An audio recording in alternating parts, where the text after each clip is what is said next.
করতে পারি। মনে আছে সবার না ভুলে গেছেন? টেক্সটকে আমরা শুধুমাত্র টেক্সটকে চাইলে কি করতে পারি? ক্রিয়েট আউটলাইন বা ভেঙে ফেলতে পারি। এই ক্রিয়েট আউটলাইন মানে হচ্ছে কি, টেক্সটগুলোকে কি করা, ভেঙে ফেলা। আমি যদি ক্রিয়েট আউটলাইন ক্লিক করি, দেখেন এখন এটা আর টেক্সট বা টাইপের মধ্যে নাই। আমি যদি আবারও ক্লিক করি, দেখছেন নতুন ভাবে আসবে। একটু ভালো করে খেয়াল করেন, আরেকটা নতুন চলে আসছে, কিন্তু এই আমার যে পূর্বের টেক্সটটা ছিল সেটা কি ভেঙে গেছে। এখন আর এটা টেক্সট ফরম্যাটে বা টাইপ ফরম্যাটে নাই, আছে কিভাবে ভেক্টর শেপে পরিণত হয়ে গেছে। এডিট করা এটা একটা ভেক্টর, তাই না? দেখেন এটা যখন ভাঙলো তখন কি এর প্রত্যেকটা কর্নারে অ্যাঙ্কর পয়েন্ট তৈরি হয়েছে। তার মানে আমরা পেন টুল দ্বারা যেরকম তৈরি করতে পারতাম একটা ভেক্টর শেপ বা কি এলিমেন্টস, একইভাবে টেক্সটটাও কি হয়ে গেছে, একটা ভেক্টরে কনভার্ট হয়ে গেছে। ক্লিয়ার? ওকে, তাহলে এছাড়া আমরা যদি outset outline sorry create outline ছাড়া যদি এক্সপ্যান্ড করতে চাই টেক্সটকে, করতে পারবো, কোনো সমস্যা নেই। কোথায় যেতে হবে? এক্সপ্যান্ড করার জন্য অবজেক্ট মেনুতে, রাইট? তারপর হচ্ছে এক্সপ্যান্ডে ক্লিক করব। এখানে কি কি আছে দেখেন, অবজেক্ট ফিল দুইটাই সিলেক্ট করা আছে। আমি ওকে তে প্রেস করলে একই, আমি যে ক্রিয়েট আউটলাইন করলাম, ক্রিয়েট আউটলাইন করার মাধ্যমে যে কাজটা হয়েছে, একই কাজ হয়েছে কি এখানে এক্সপ্যান্ড করার মাধ্যমে। মানে কি হয়ে গেছে, ভেঙে গেছে, রাইট? তাহলে এটা তো একদম ইজি, এখানে না বুঝার কিছুই নাই, জাস্ট কি একটা টেক্সট নিয়ে টেক্সটটাকে ভেঙে ফেলছি। এখন কথা হচ্ছে আমরা যখন এক্সপ্যান্ড করতেছি, অনেকের প্রশ্ন থাকতে পারে যে এক্সপ্যান্ড অ্যাপিয়ারেন্সটা কিভাবে কাজ করে। লাস্ট ক্লাসে আমি আলোচনা করছিলাম এক্সপ্যান্ড অ্যাপিয়ারেন্স তখনই কাজ করবে যখন আমরা কি এর মধ্যে কোনো ধরনের কি করব, ইফেক্ট অ্যাপ্লাই করব। তার মানে অ্যাপিয়ারেন্স অ্যাপ্লাই হবে। অ্যাপিয়ারেন্স প্যানেল নামে একটা অপশন আছে, এই যে দেখেন অ্যাপিয়ারেন্স, দেখছেন? এটাকে যদি আমি উইন্ডোজ থেকে নিয়ে আসি, নামটা কি, অ্যাপিয়ারেন্স। দেখেন এখানে যদি এটাকে নিয়ে আসি, আমি যখন এই অবজেক্টটাকে ধরেন এই টেক্সটটাকে, এই টেক্সটের উপর কোনো ধরনের এখন কি আছে দেখেন তো, এক্সপ্যান্ড আছে, কিন্তু এক্সপ্যান্ড অ্যাপিয়ারেন্সটা নাই। এখন যদি আমি ইফেক্টে চলে যাই, এখান থেকে কোনো ধরনের ইফেক্ট আমি অ্যাপ্লাই করে দেই, ধরেন জাস্ট এখানে একটা ইফেক্ট অ্যাপ্লাই করতেছি, রাইট? ওকে তে প্রেস করি। এখন আমার যে শেপটা তৈরি হলো, এটাকে যদি এখন ক্লিক করে আমি আবার অবজেক্ট থেকে যাই, এখন কি দেখেন, এখন এক্সপ্যান্ড অ্যাপিয়ারেন্সটা কি হয়ে গেছে, কাজ করতেছে, এনেবল হয়ে গেছে, তাই না? এবং এই যে অ্যাপিয়ারেন্স প্যানেল, এই পাশে যেগুলো আছে এগুলোকে কি বলে বলেন? এগুলোর নাম কি? প্যানেল বার, আরেকটা নাম ফ্লোটিং উইন্ডো, ফ্লোটিং বার বা প্যানেল বার, রাইট? দুইটাই একুরেট। তাহলে এই প্যানেল বার বা ফ্লোটিং বার থেকে আমরা দেখতে পারি অ্যাপিয়ারেন্সে ঢুকলে যে এখানে এই যে একটু আগে কাজ করলাম কি, ইফেক্ট থেকে আমরা কি করছি, রক করছি, রাইট? এবং কোন স্টাইলটা অ্যাপ্লাই হয়েছে, এই যে এখানে লেখা আছে আর্চ, দেখছেন? তার মানে এখানে একটা অ্যাপিয়ারেন্স কি করতেছে, অ্যাপ্লাই হয়েছে। কোথায়? এই শেপটাতে। এখন আমাকে কি করতে হবে, এখন এই অবস্থায় আমি পাবো কি, যখনই কোনো এফেক্ট অ্যাপ্লাই হবে, আমি লাস্ট ক্লাসে বলছিলাম তখনই কি হয়ে যাবে, এক্সপ্যান্ড অ্যাপিয়ারেন্সটা অ্যাক্টিভ বা এনেবল হয়ে যাবে, রাইট? তাহলে আমাকে প্রথমে এক্সপ্যান্ড করতে হলে কোথায় যেতে হবে, এক্সপ্যান্ড অ্যাপিয়ারেন্স করতে হবে প্রথমে। এখন এই শেপটাকে কি করলাম, এক্সপ্যান্ড অ্যাপিয়ারেন্স করে ফেলছি, মানে সে এখন ভেঙে গেছে। তারপর দেখি দেখেন, তারপর আবারও কি চলে আসছে, এক্সপ্যান্ড অ্যাপিয়ারেন্স থেকে ভেঙে এক্সপ্যান্ড। আমার এই শেপটা অলরেডি ভেঙে গেছে। কখনো কখনো দেখা যায় কি, আমি দেখেন এই শেপটা এখন শুধু এক্সপ্যান্ড অ্যাপিয়ারেন্স করে আনগ্রুপ করলে কি হয়ে যায়, আমার প্রত্যেকটা আলাদা হবে, দেখছেন লেটার আলাদা হয়ে গেছে, মানে ভেঙে গেছে।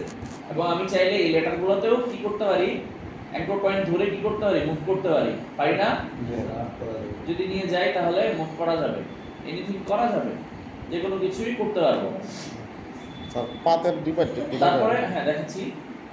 তারপর দেখেন আমি আবার একটু আন্ডো দিয়ে পিছনে আসছি, দেখেন এক্সপ্যান্ড অ্যাপিয়ারেন্স করার পরও যদি অনেক শেপে দেখবেন কি একটু কোনো ধরনের পাত বা কোনো কিছু থাকে, তাহলে আপনি আরো কনফার্মেশন হওয়ার জন্য কি করতে পারেন, আবারও এক্সপ্যান্ডে ক্লিক করতে পারেন। তাহলে সেক্ষেত্রে একদম যদি কোনো কিছু থাকে এক্সট্রা, সেগুলো কি হয়ে যাবে, ভেঙে যাবে। যদি ভাঙার প্রয়োজন হয়, এক্সপ্যান্ডের মাধ্যমে কি করে আমরা ভেঙে যায়, কোনো শেপকে কি করি, ভাঙে।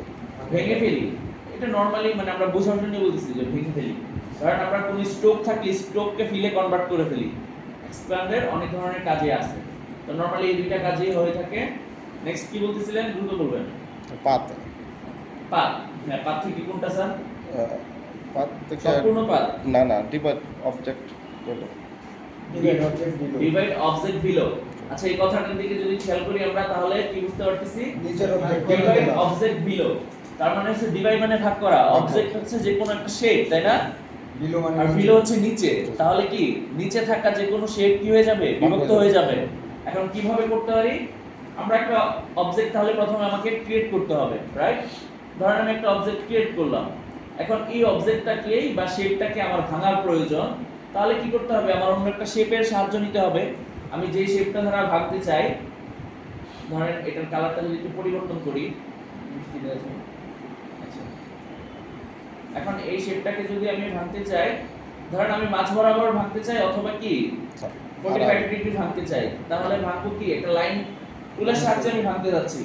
তাহলে একটা লাইন টুল ড্র করে নিই। এখান থেকে ক্লিক করে কি করতে পারি? এভাবে টেনে নিতে পারি। এবং আমার যদি প্রয়োজন হয় তাহলে এটাকেও আমি কি করতে পারি? মাঝ বরাবর নিয়ে আসতে পারি, একদম এটা সেন্টারে চলে আসতে, রাইট? এবং শিফটের চেপে ধরার কারণে কত ডিগ্রি হইছে অ্যাঙ্গেলটা বলেন তো? 45 দেখি কত ডিগ্রি 45 জুড়ে। হ্যাঁ আপনার आंसर তো কারেক্ট, কিন্তু স্যার 45 শিফট করলে সোজা যায়। হ্যাঁ 45 ডিগ্রি অ্যাঙ্গেলে আমার এই শেপটা তৈরি হয়েছে। এখন দেখেন আমি চাইছি কি এটার নিচে যে শেপগুলো আছে, এখানে একাধিক শেপও থাকতে পারে, আমার একটা, তাই না? এখানে একাধিক শেপ থাকতে পারে। সাপোজ যদি একটা পলিগনের কথা চিন্তা করি, আমি যদি পলিগনটাকে ড্র করি,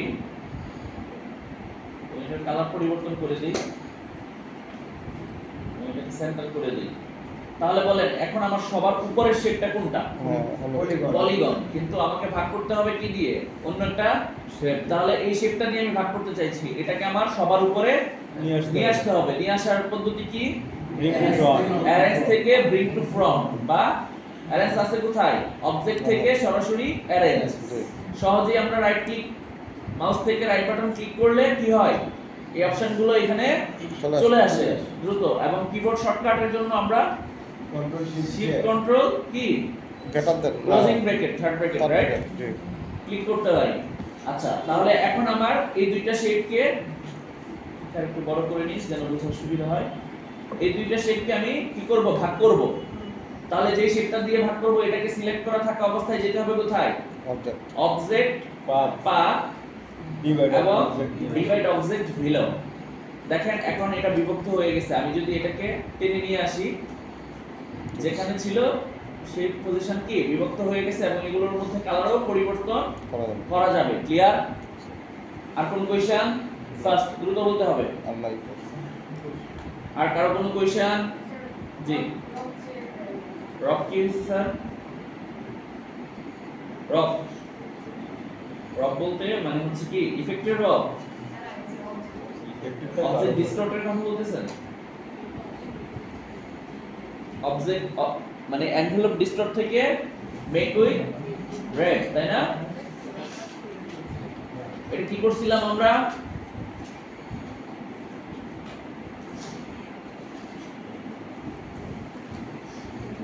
এটা না?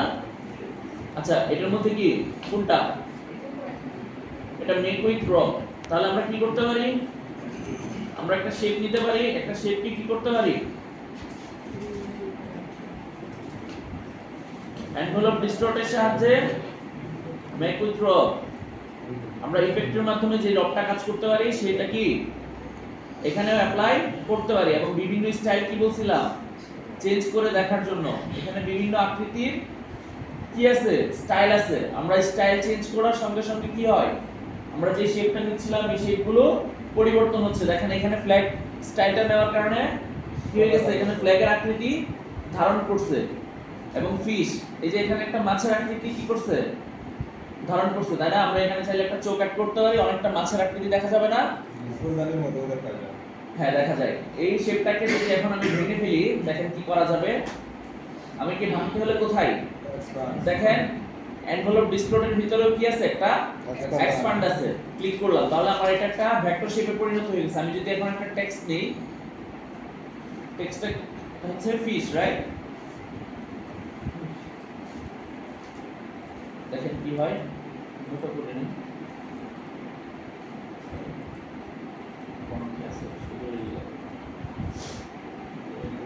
প্যারাগ্রাফের সাথে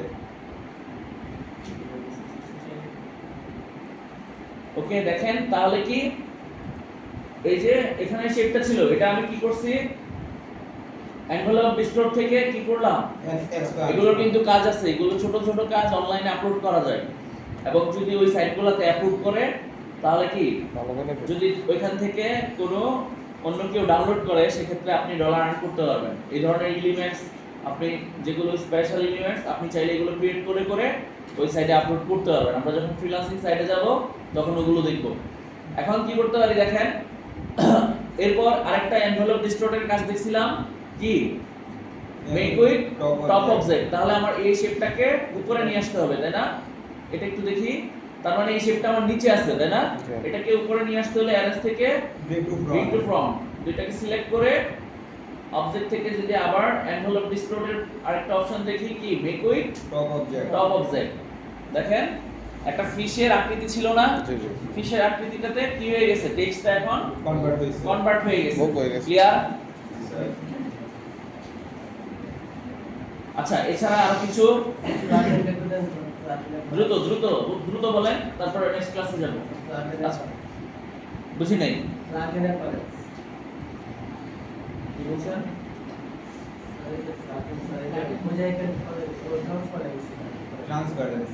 ফ্ল্যাট এন্ড ট্রান্সপারেন্সি, এটা আচ্ছা, ফ্ল্যাট এন্ড ট্রান্সপারেন্সিটা কি হয়, আমরা বিভিন্ন শেপে কি করি, আমরা যখন একটা ডিজাইন তৈরি করি তখন এর মধ্যে কি হয়, বিভিন্ন ধরনের অবজেক্ট বা কি থাকে, টেক্সট থাকে, তাই না? এবং সাইজ বড় করে দিই। এছাড়া কি থাকতে পারে, স্ট্রোক থাকতে পারে, রাইট? যদি ডিজাইন স্ট্রোক থাকে কোনো, তখন আমরা যখন একটা ডিজাইন করি অনেকগুলা শেপ স্ট্রোক এগুলা মিলিয়ে কি অনেক বড় একটা ফাইল তৈরি হয়, রাইট? এগুলো অনেক ভারী হয়ে যায়। অনেক সময় আমাদের এগুলোকে ফাইলটাকে হালকা করার জন্য বা এই যে টেক্সটগুলো আছে এই টেক্সটগুলোকে আমরা সহজেই যেন কনভার্ট করে ফেলতে পারি একটা ক্লিকের মাধ্যমে, সেই ক্ষেত্রে আমরা ব্যবহার করা হয় কি, অবজেক্ট থেকে দেখেন ফ্ল্যাট এন্ড ট্রান্সপারেন্সি।